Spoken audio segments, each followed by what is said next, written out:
Sunday அப்படின்னாலே பொதுவாக எங்கள் வீட்டில் காலையில் எழும்பி சர்ச்சுக்கு போயிட்டு வந்துட்டு நான்வெஜ் எடுத்து சமைச்சு சாப்பிட்டா தாங்க அந்த சண்டேவை வந்து முழுசாக என்ஜாய் பண்ண மாதிரி இருக்கும். அப்படி நீங்கள் வந்து மட்டன் எடுத்திருந்தீங்க அப்படின்னு சொன்னால் இந்த மாதிரி ஒரு வாட்டி ட்ரை பண்ணி பாருங்கள். டேஸ்ட்டு சும்மா வேறு லெவலில் இருக்கும் அப்படின்னு தான் சொல்லலாம்.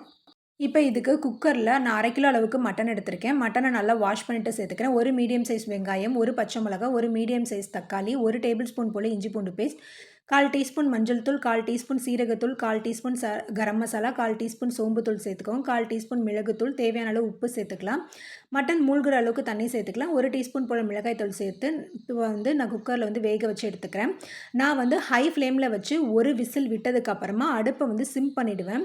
சிம் பண்ணிவிட்டு 10 நிமிஷம் வச்சுருப்பேன். மட்டன் வந்து நல்லாவே குக் ஆகிடும். நீங்கள் உங்களுக்கு எப்படி வேக்காடு வைக்கணுமோ அந்த மாதிரி வேக வச்சு எடுத்துக்கோங்க. இப்போ அடுப்பில் கடாய் வச்சு ஒரு 2 டேபிள் ஸ்பூன் போல் ஆயில் சேர்த்துக்கோங்க.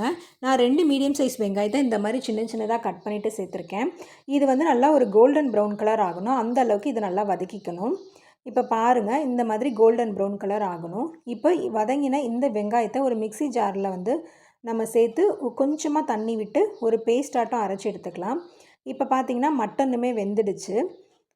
இப்போ பாருங்கள், நான் வந்து ஹை ஃப்ளேமில் வச்சு ஒரு விசில் வந்த உடனே அடுப்பை சிம் பண்ணிட்டேன். சிம் பண்ணி 10 நிமிஷம் வச்சுருந்தேன். பாருங்கள் எந்த அளவுக்கு சாஃப்டாக வந்து மட்டன் வெந்திருக்கு அப்படின்னு பாருங்கள். இப்போ இந்த மட்டனில் நான் கொஞ்சமாக குழம்புக்கு எடுத்துக்கிறேன், கொஞ்சமாக வந்து நான் வறுவலுக்கு எடுத்திருக்கேன். இப்போ பார்த்திங்கன்னா வெங்காய பேஸ்ட்டும் ரெடி ஆகிடுச்சு. அடுத்ததாக அடுப்பில் கடாய் வச்சு ஒரு 2 டேபிள் ஸ்பூன் போல் ஆயில் சேர்த்துக்கலாம். 1 டேபிள் ஸ்பூன் போல் இஞ்சி பூண்டு பேஸ்ட்டு சேர்த்து நல்லா இந்த மாதிரி வதக்கிக்கலாங்க. இது வதங்கினதுக்கப்புறமா நம்ம வதக்கி அரைச்சி வச்சுருந்த வெங்காய பேஸ்ட்டையும் சேர்த்துக்கலாம். சேர்த்துட்டு இந்த மாதிரி நல்லா வதக்கி எடுத்துக்கலாங்க. இப்போ பார்த்திங்கன்னா 1/4 டீஸ்பூன் சீரகத்தூள், 1/4 டீஸ்பூன் சோம்புத்தூள், 1/4 டீஸ்பூன் மிளகுத்தூள், 1/4 டீஸ்பூன் மஞ்சள் தூள், 1 டீஸ்பூன் போல் மிளகாய்த்தூள், 1/4 டீஸ்பூன் போல் காஷ்மீரி மிளகாய்த்தூள், 1 டீஸ்பூன் போல் மல்லித்தூள் சேர்த்துக்கோங்க. நான் இந்த மிக்ஸியவே கொஞ்சமாக தண்ணி விட்டு அலசி சேர்த்துருக்கேன். தண்ணி நிறையா இதுக்கு சேர்த்துடக்கூடாது, கொஞ்சமாக சேர்த்துக்கோங்க. சேர்த்துட்டு இது மாதிரி நல்லா கலந்து விட்டுடுங்க. இப்போ இதில் தேவையான அளவு உப்பு சேர்த்துக்கோங்க.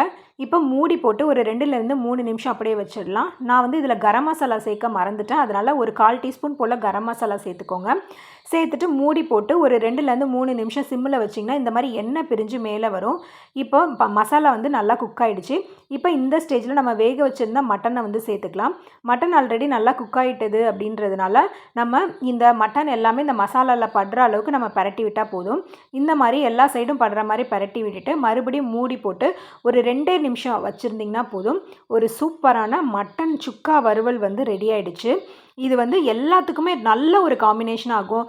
சாதத்துக்கு, இட்லிக்கு, தோசைக்கு, சப்பாத்திக்கு எல்லாத்துக்குமே வச்சு சாப்பிட டேஸ்ட்டு உண்மையிலே சும்மா வேறு லெவலில் இருக்குன்னு தான் சொல்லலாம். நல்ல ஒரு ஃப்ரெஷ்ஷான கொத்தமல்லி தூவி நல்லா பரிமாறலாம். அவ்வளோதாங்க, சூப்பரான ஒரு மட்டன் சுக்கா வறுவல் வந்து ரெடி ஆகிடுச்சு. இந்த சண்டே நீங்கள் இந்த மாதிரி ட்ரை பண்ணி பாருங்கள். ட்ரை பண்ணி பார்த்துட்டு எப்படி இருந்தது அப்படின்ட்டு எனக்கு கமெண்ட் பண்ணுங்கள். இந்த வீடியோ உங்களுக்கு பிடிச்சிருந்துச்சுன்னா லைக் பண்ணுங்கள், ஷேர் பண்ணுங்கள். மறக்காமல் நம்மளுடைய 8 குக்கிங் சேனலுக்கு சப்ஸ்கிரைப் பண்ணுங்கள். நன்றி, வணக்கம்.